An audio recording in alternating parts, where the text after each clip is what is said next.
علیکم، آپ دیکھ رہے ہیں کے نیوز ایچ ڈی میں ہوں حارث علی شاہ گیلانی۔ چلتے ہیں آج کی اہم خبروں کی طرف۔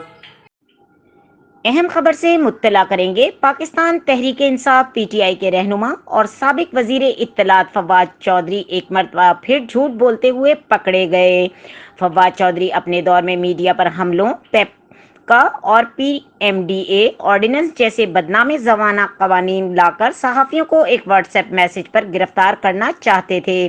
فواد چودھری کی ججوں اور اسٹیبلشمنٹ کو دھمکی۔ انہوں نے الزام لگایا ہے کہ جیو سے وابستہ صحافی عدلیہ پر تنقید کر رہے ہیں، جبکہ فواد چودھری پچھلے دنوں میں عدلیہ پر کیسے حملہ آور ہوئے اس کا ثبوت ویڈیو میں بھی موجود ہے۔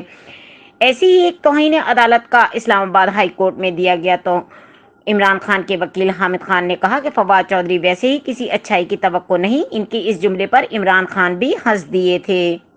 مزید خبروں اور اپڈیٹس کے لیے ہمارے ساتھ رہیے گا، تب تک کے لیے اپنا خیال رکھیے گا۔ اللہ حافظ۔